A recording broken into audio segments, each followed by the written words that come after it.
think the most important thing you need to do is to understand that an MVP is a tool to learn.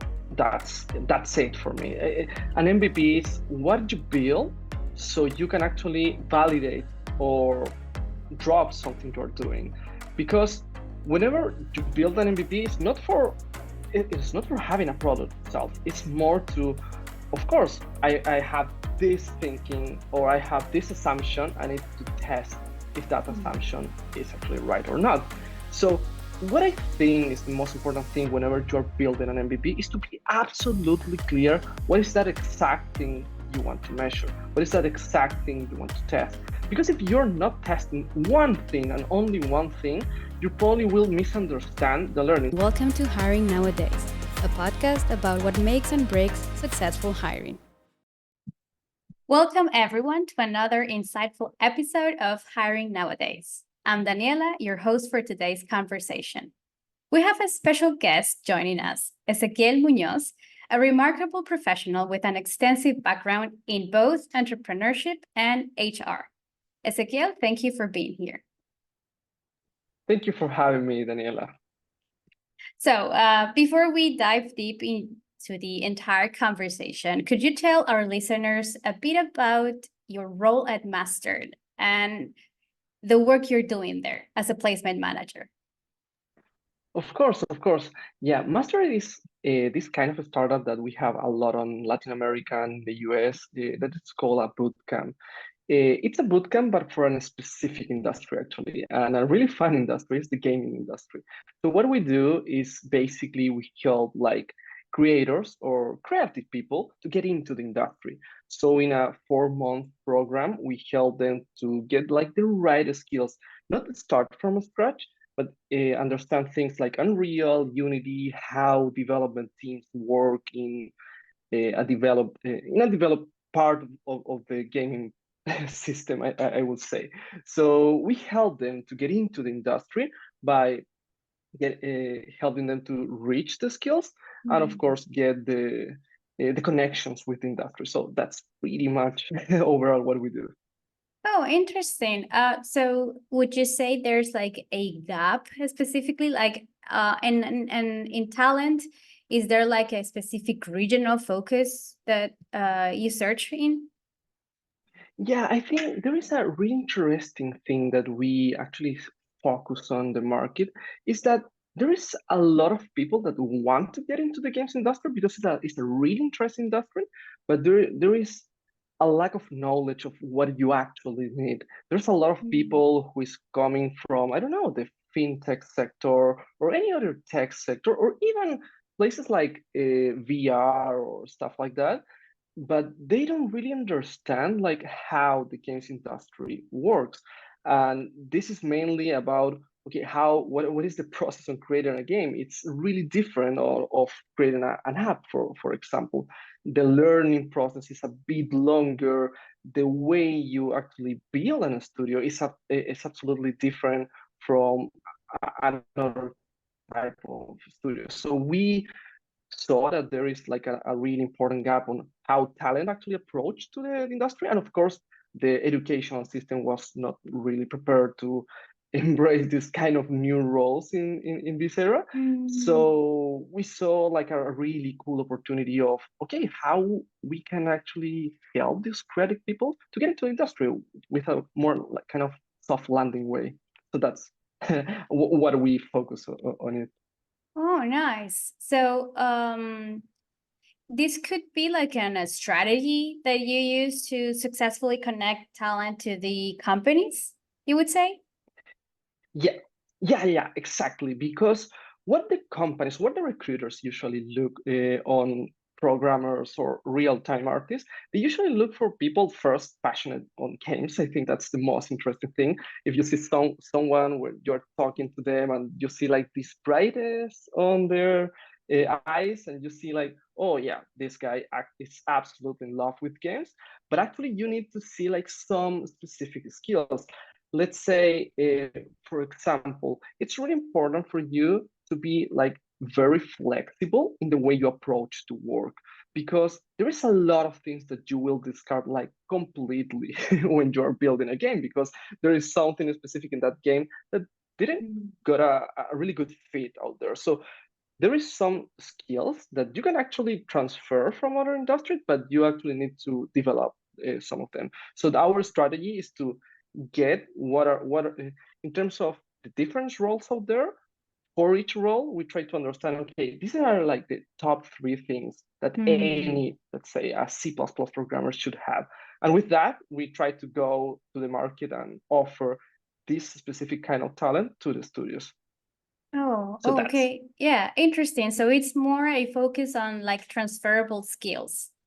exactly. Transferable skills are like probably the most important thing, because there is not really an industry built in terms of the educational system. The educational system is trying to reach like the levels of the games industry right now. Actually, we are trying to do it too.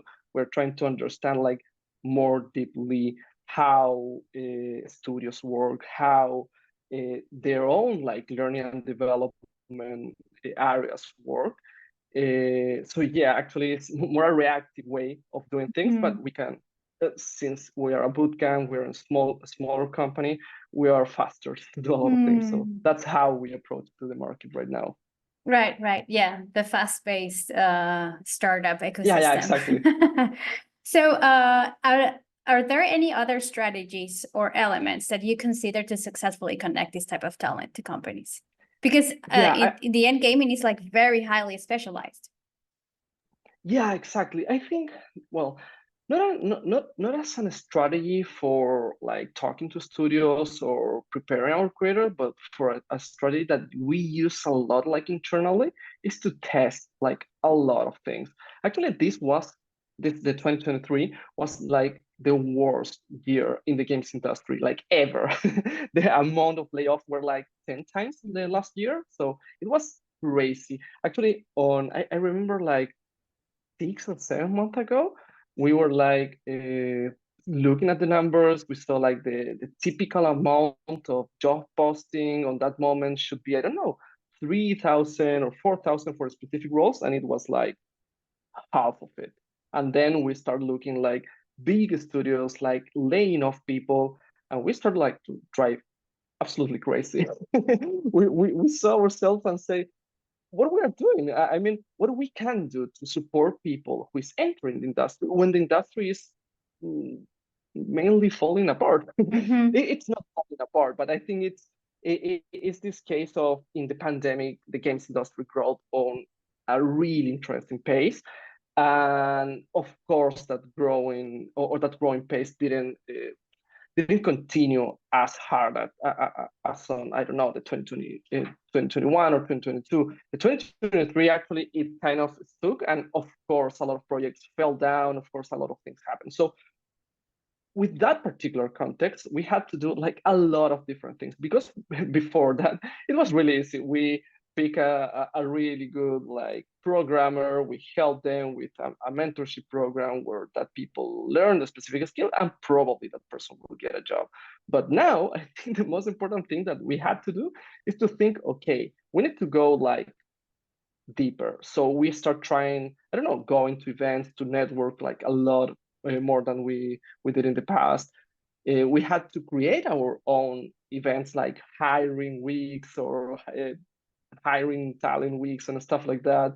We actually tested things like accountability sessions. Actually, we discovered something really, really, really interesting, because a lot of people said that whenever you're looking for a job, of course, quality in your application is better than quantity. I think that's something that everyone knows. But what we discover in terms of having a lot of creators looking for a job and doing some really similar things, we found out that consistency is more important than quality in your application. So if you need to find, we discovered that, okay, we need to build an experience for our creators to actually make them be more consistent on their application rather than make full quality applications. Because when you're motivated, you probably will do some really good and quality applications. But whenever you're not finding a job in 1, 2, 3 months, you start to get dismotivated, and you start like applying Yeah. to whatever things coming, and you are not spending as much time. You are not tailoring your CV. You're not tailoring your cover letter. I think that's was one insight that was kind of a game changer for us, because we said, okay, we should focus on how we help them to be applying constantly, rather than just do a lot of really Mhm. good applications in 1 week or something. Yes, of course. Like post-pandemic season for the entire recruiting industry, like overall talent acquisition industry, it shook it like heavily, right? So we have even participated in conference where people say, well, recruiters are not going to be needed anymore because you would have AI, or you would have yes, and generative AI to just like fill out the roles, and managers and CEOs could just eventually do those themselves. But now that we're transitioning to that part of like our conversation and being you so linked to the HR industry, so how do you see this evolving in the tech industry?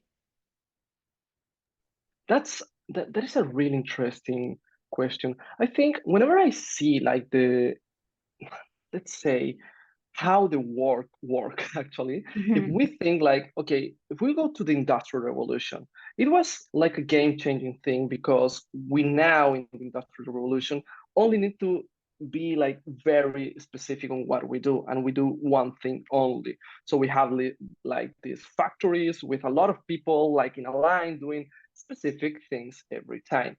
So your work, your job as a worker on any factory, it's like doing one thing and do it right. And that Mhm. was like 100 and something years ago. Then with some technology that start coming on, like internet, like all the things that we know that came on the past on the past era, we saw that people are starting to do more things, because with the same amount of time, I could start like doing something. So you start to see like business areas or business careers to grow. Like you don't have to be really an expert on I would say on the 70s, 80s, 90s. You didn't have to be an expert on something in particular. You could have like a lot of knowledge. And I think what is happening today with all the technology, like let's say AI, let's say whatever we want, because 2 years ago was like blockchain, now it's AI. So it always changed. But now you actually can see like really interesting differences, because 15 years ago, you usually, when you wanted to hire a programmer, you actually hire a programmer. Mhm. You put like on your job description, I hire a programmer. You don't even specify like what are the technologies you should use. And now we're entering in an era where you can see like 4 words job descriptions, like I don't know, UI, JavaScript front-end developer. So find like really specific roles. And Mhm. I think what is happening now with HR is that sadly, I think HR somehow is doing so much reactive work that we didn't have like the time to make a mindset switch. I think all the other areas are starting to do some specific bits on that, but the HR, and this is actually it's not my opinion. I was reading um it's a report that McKinsey, I Mhm. think, launched like 3 months ago, and the area that has like the slowest tech adoption was HR actually. So if we see that HR is actually the slowest area to adopt tech, and if you see like the task like one any like HR professional should do every day, you see like there is thing happening there that don't allow people to actually make this change. Mhm. Because I think what we need to change on HR, or no, what will be like the next step,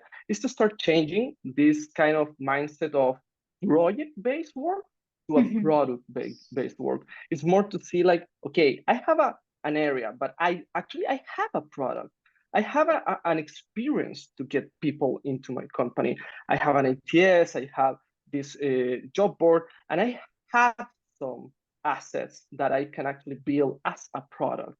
So I can learn from my candidates, so I can learn from the different roles I actually hired in the past. And it's not something like, okay, I just hire someone, I need to hire the next one and the next one and the next one. We need to at least have someone on the team that is gathering those insights. Because I always say like the most interesting information on your recruitment process is not the person you actually hire, are the person that you didn't. Because there is where you can actually learn about your biases. There is where you can learn about, okay, why I didn't choose these people, this person, and that person. I think there is like a lot of more like dots of information that you should be connecting, but no one is doing that. And I think that that's a massive error because it feels like there is like really interesting companies out there, but where when you see the HR areas, you say they have like a lot of information, but no one is actually doing anything with that. So I think it's the moment. I think it's the right moment when AI come.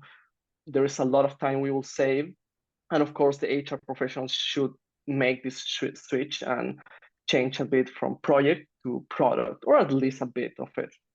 Yeah, and also, Ezequiel, you mentioned experience. So I also believe that the candidate experience impacts a lot nowadays, and not like way before where you would just ghost a candidate and that would be it. You wouldn't mind. But nowadays, it's like if you build a bot to kind of like screen candidates, you would eventually lose potential talent because they would not want that cold reach, right? The human component would still be needed for the experience overall, you know, like to be there. If not, then how would you eventually work the algorithms, right? It's like you said, you would still have to connect the dots of those candidates that you didn't hire because of a specific human thing that you forgot to mention, besides the skill set or besides the tech, the hard skill set. So I think that's a very interesting point, and also like a very innovative thinking, which leads me to continue shifting the gears and talk more about your entrepreneurship experience. So, with this innovative thinking and being so much related to talent, what inspired you to pursue entrepreneurship in the first place?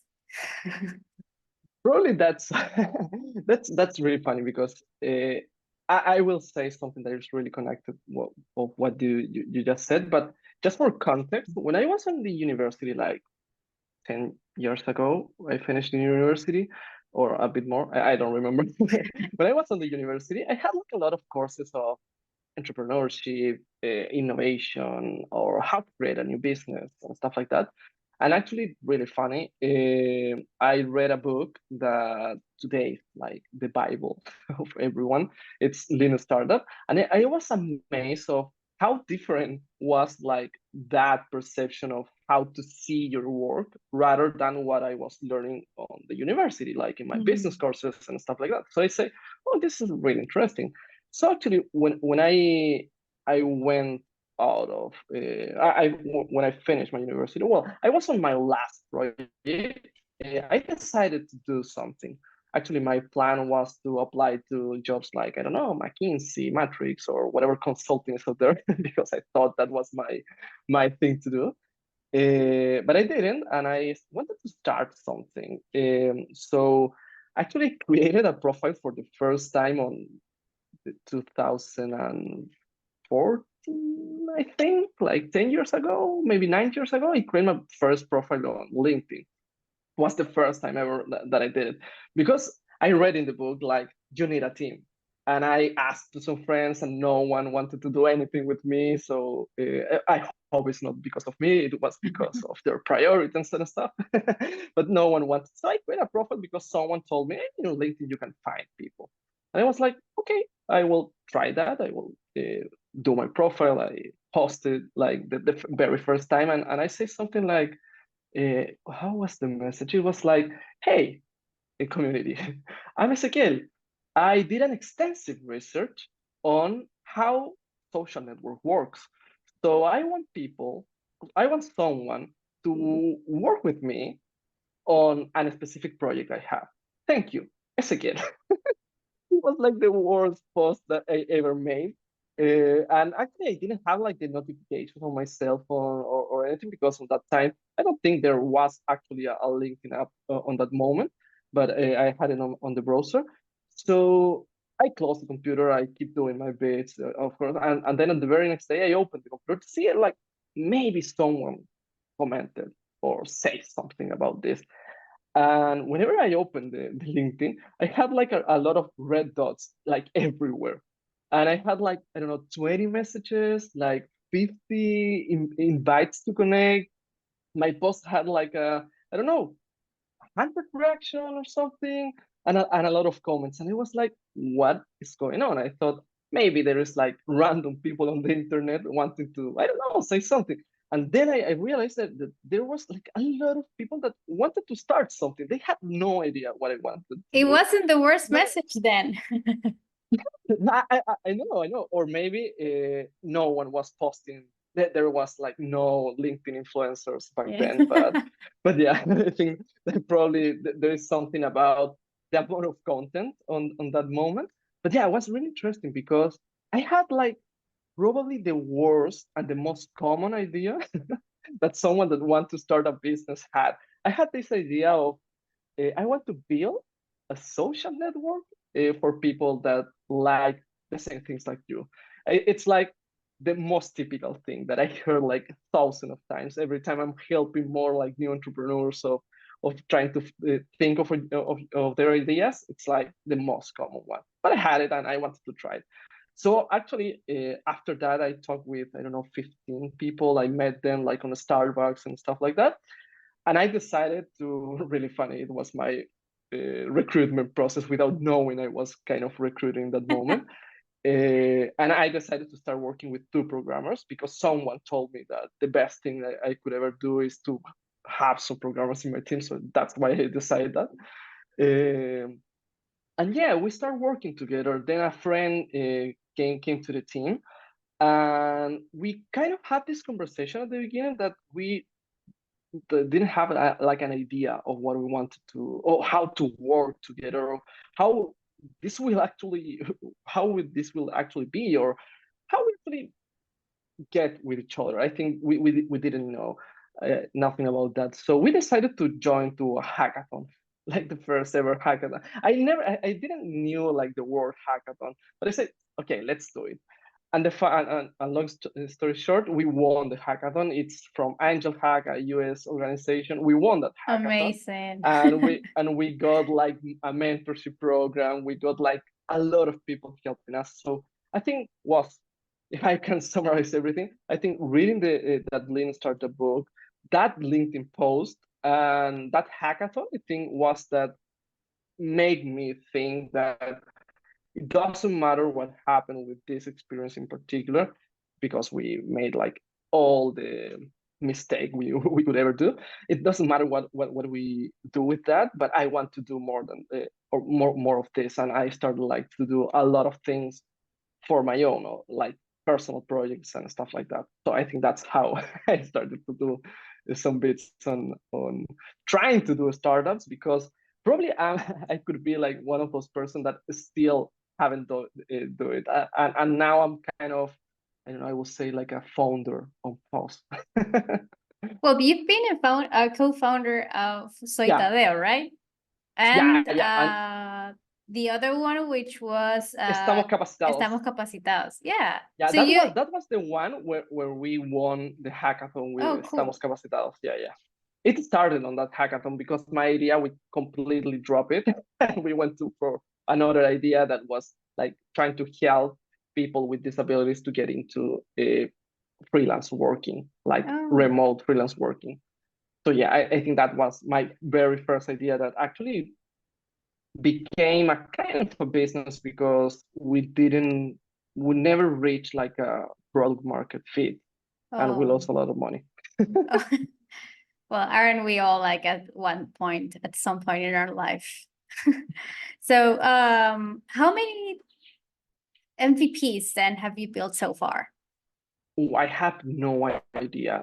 I think a lot more than I can count because I think there is many types of MVPs. There is like the typical landing page where you want Mhm. to usually what do you want to do is test your value proposition. So you do like this kind of thing, see like where people is clicking, if people give you their information and stuff like that, and then some like almost finished product that for the user it feels like they are actually going through an experience. But I think a lot.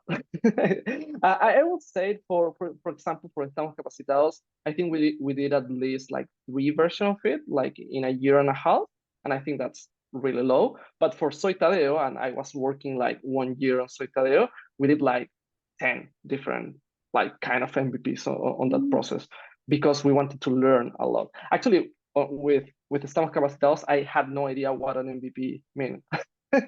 So I didn't know I was doing like MVPs. So yeah. And so during these two journeys, um, is there like a specific MVP failure that taught you a really, really valuable lesson that kind of like shaped who you are today as a professional, you know? Yeah, we can talk about Soy Tadeo because I think that was a really, really interesting experience. Well, Soy Tadeo was a platform that, well, this is what happened. I resigned my job because I knew I was about to come to the UK because my wife get into she was accepted for a university here. So I Mm. knew I was going to the UK. So I said, okay, I will resign my job like at the beginning of the year. And after that, after that, I started to help people. Like I put a message on LinkedIn and say, hey, I have been helping a lot of people to get into jobs. If you need help, Mm. I'm here for you. Because of And your there's a lot previous of because of your previous experience working at Laboratoria, or exactly, okay. exactly, exactly. Because of all my experience, because on Estamos Capacitados, I help people get into jobs like freelance jobs. Then on Okay. Laboratoria, I help like programmers to get into the tech industry. And then on Caudal, I help like even companies to hire like talent. So I have been working in the recruitment side, not as a recruiter, but as someone who helps that process. So yeah, I started talking with a lot of people, and then my calendar exploded. Like I was supposed to rest, and I was like on a full time like 3 weeks, like helping people like an hour after an hour working and trying to figure out okay how we can support each of them, how I can support, not we, because I was totally alone at that time. So I decided to Totally make for a free? Was it totally totally for for free? free. Yeah, Oh, because wow. I was like I can do that for I don't know 2 or 3 months or something, and Okay. I kind of collapsed because there was like a lot of people that wanted to receive some help there. I think the job hunting process is a really difficult process. It's a process that gives you a lot of anxiety, and you actually don't even need help, but you need someone to tell you, hey, do this and that, and Mm. then this. Because it's something that maybe you block yourself after some failure. So I was kind of a coaching thing and Yes. helping some people with specific like tips or stuff like that.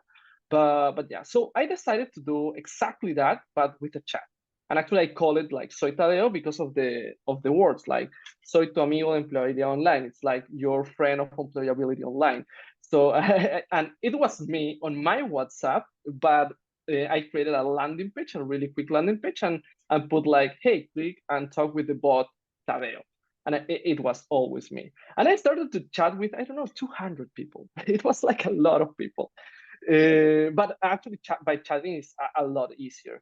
And it's not 200 people like in the same time. It's like in 3 weeks, 200 people came to the chat.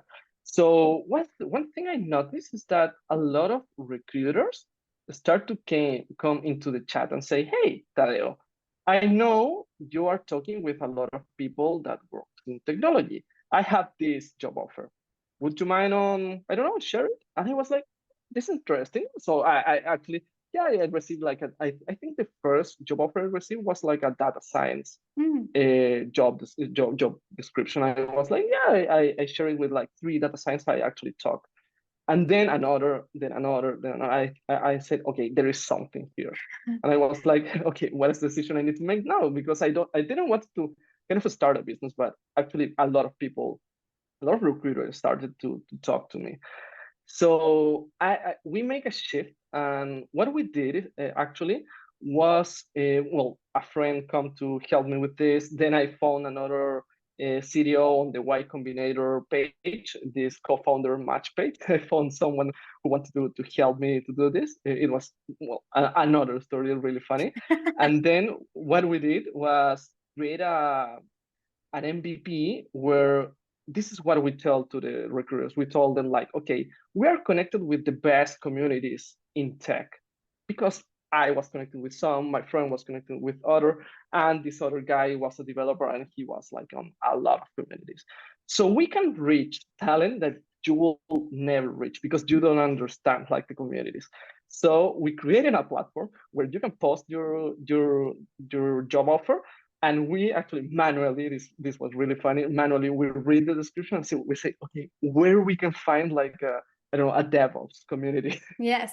And then we go with the job offer and post it like on different work communities on, I don't know, Discord, Slack, Reddit, or even Facebook groups. We ended up in some WhatsApp group like too random, and I got banned on of like, I don't know, many communities because of posting job offers when you shouldn't do it. And it actually worked like really well with some specific roles. So we created kind of, and this is like another MVP, another layer. We created like a more specific thing, and actually we started to make alliances with some communities because if not, I will get banned. And the communities that were like and the communities that were like really close to us were like boot camps. So we start to align with a lot of boot camps or university alumni and stuff like that. So we restricted everything to hire junior talent because were the communities that were absolutely in our hands. So we started to see, and this is like the most important learning, I will say.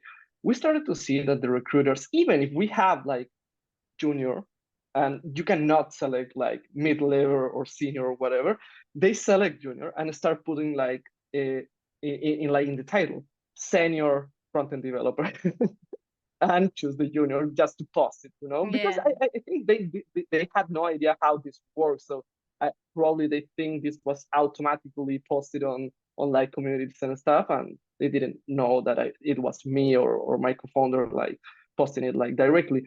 So I think, and then what we did was, okay, how can we actually help them to understand that we don't have right now like communities for senior, but for junior we actually do. And I think that was the mistake. I think that was the most important mistake we did. And I feel stupid right now because of this, because they were telling us like, I want senior talent. Yeah. A lot of people, like a lot of developers, a lot of recruiters, and we actually were like really focused because we made some alliances. We had like 20 boot camps from all Latin America, with all some universities in Latin America too.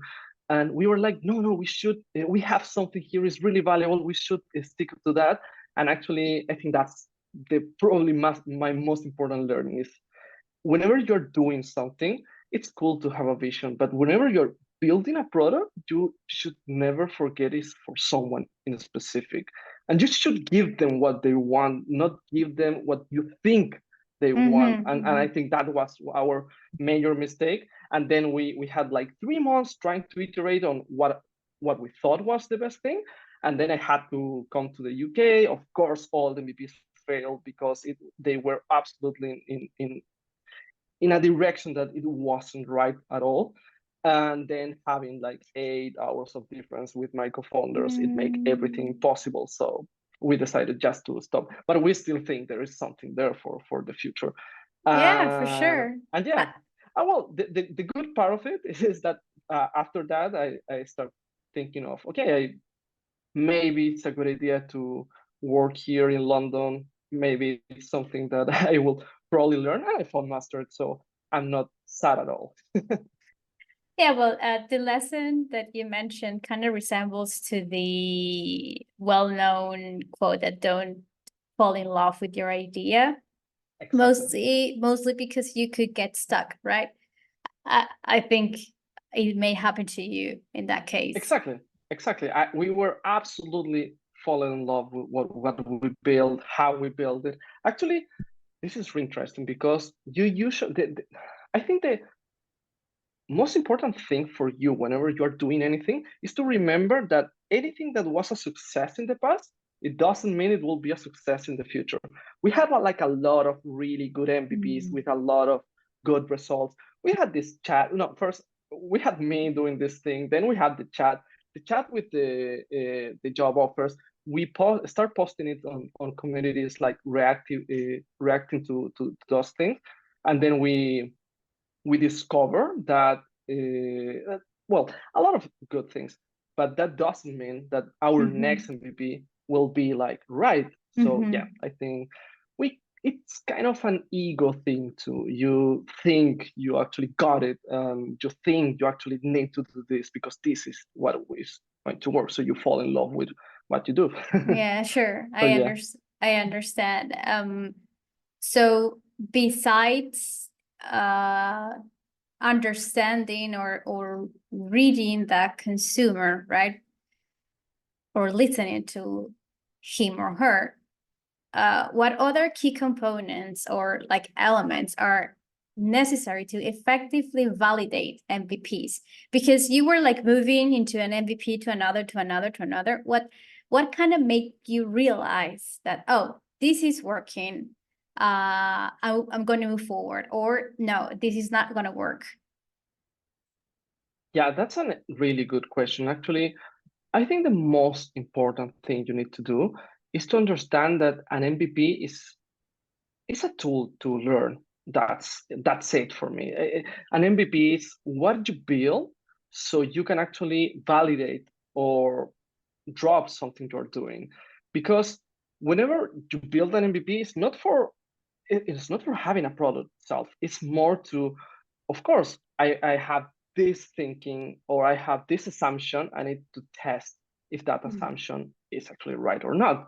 So what I think is the most important thing whenever you're building an MVP is to be absolutely clear what is that exact thing you want to measure? What is that exact thing you want to test?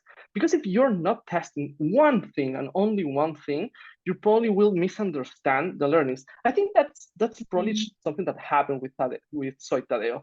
I think we misunderstood because there were like a lot of variables in there, and we didn't plan it like an MVP because we thought we had it. We thought we were building now our product because we thought it was interesting for the people. So we didn't. Whenever you're doing this, it's like you need to learn something in specific. So for that, I think for me, my personal opinion is try to play around with the scientific method and try to build your experiment like as you're in high school or something. You need to first mainly define, okay, what you want to, Mm. what is the test you're running, how you're running this test, and okay, how you will measure it. And I think it's really important to put a measure and put like a specific KPI, because if not, the learning will be very subjective. Mm. And if you cannot put a metric on it, probably what is happening is that you are doing a wider experiment that the thing you actually need. Because if you cannot measure it, it will depend a lot of who sees the experiment or the results, what is the learning outcome of Mm. it.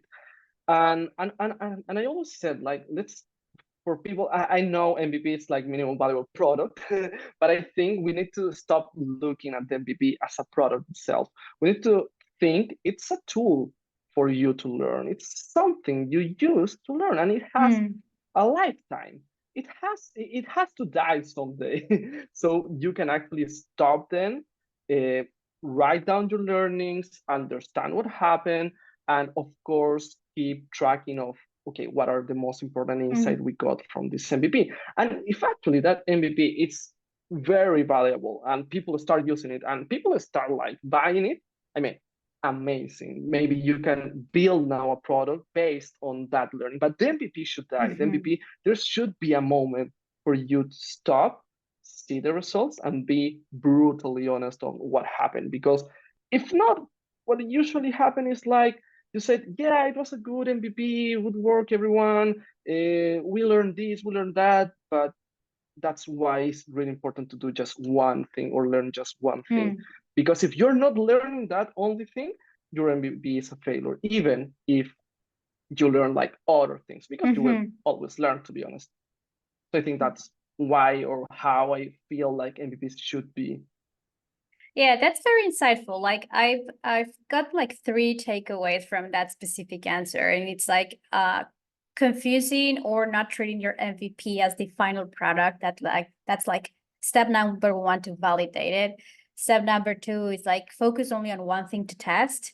And if you want to focus like in multiple things at the same time, then have a plan and act accordingly, right? So that's like a great strategy there for validating MVPs, I'd Yeah, say.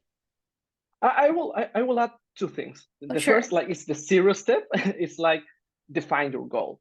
Okay, write down. Okay, what is the risk assumption you are testing with this MVP? I think that's like 0. That's the first thing you need to do. And then you can write an experiment flow, because usually people what usually people do is like they create something like a platform, a landing page or something, and they say, okay, we got our MVP. But that's not the full MVP. It's the whole experience. Okay, how my user will interact with this, how they will get into the landing page, what happened after they click this or that, and what happened after that.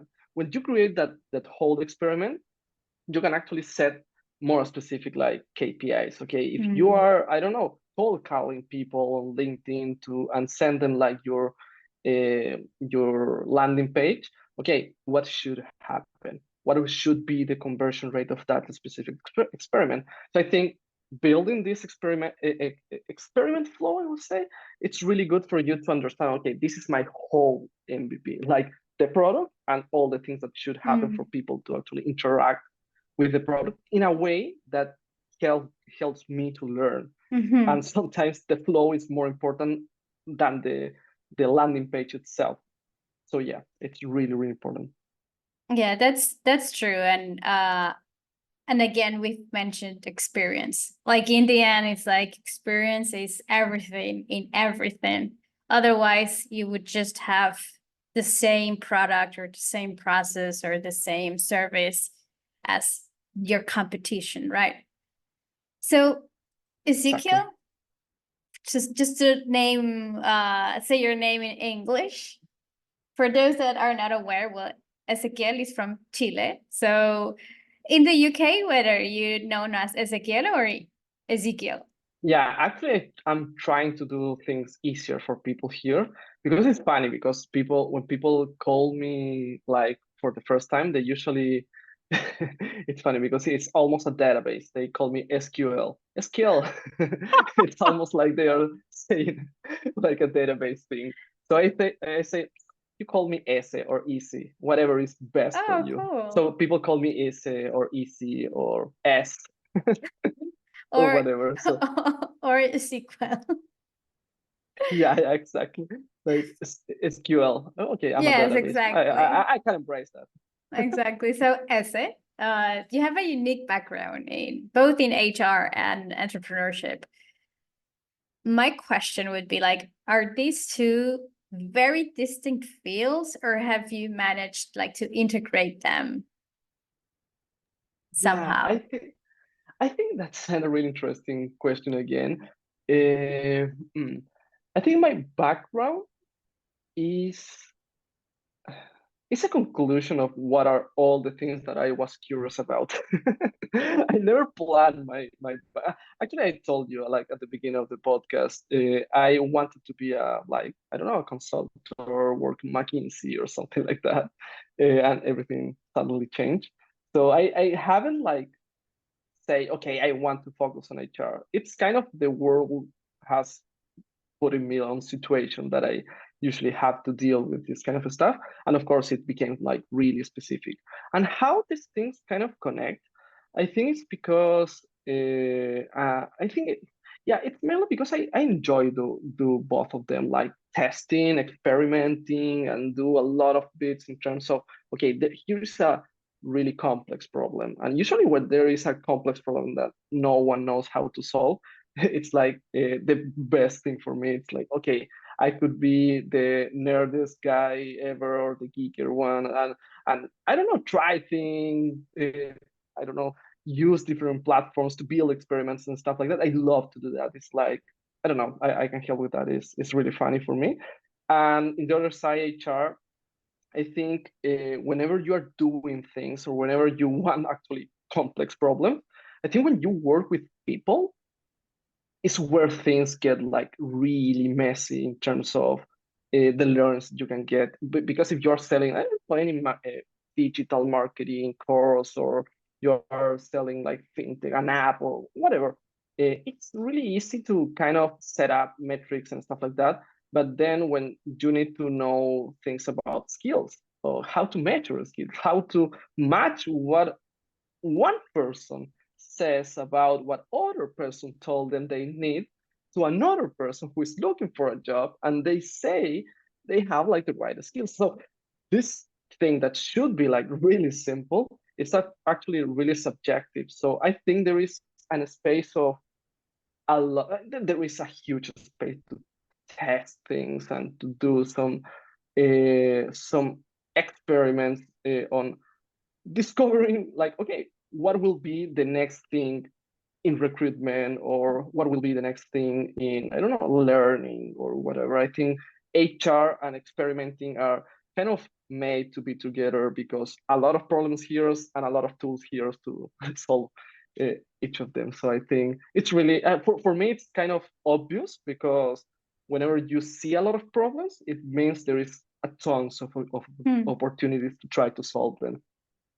Well, maybe in the end you do find yourself becoming a consultant, but maybe not for, like No, please, no, please. Look how I'm dressed. I mean, I won't be a consultant for sure. I could help. that's your genuine soul. Yeah, I It's know, I know. fine. Maybe someone accept me like that, but yeah, I actually do like to help people. I feel like it's I don't know, something that give me a lot of joy, like seeing someone saying thank you.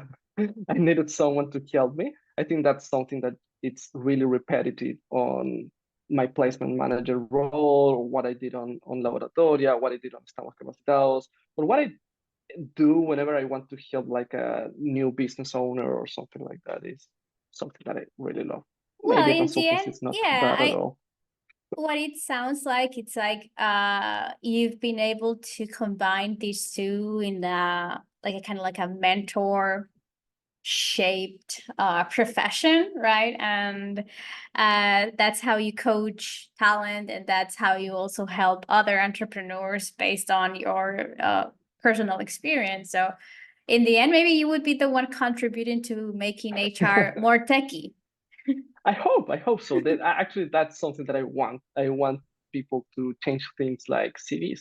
I hate the CV. Yes. I have to Oh, say, I hate the CVs. I hate the cover letters. I think there is nothing that gives you like a perception of knowing when you are doing absolutely the contrary thing. You are getting more biases rather than more knowledge of the person. So I want to change those things. So I hope yeah, someday that's do true. something for That's that. true. And for us at Awana, specifically focusing on Latin American talent, uh, we don't get to learn CV writing.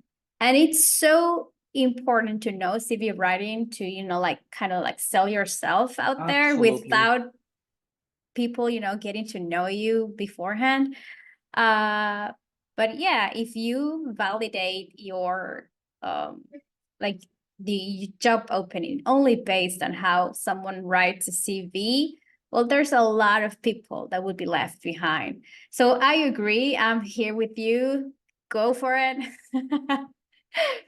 Ese, it's been an enriching conversation. I very much appreciate this space. And before we wrap it up, is there anything else you would like to share, either to a company looking for talent, to a first-time entrepreneur, or to even talent?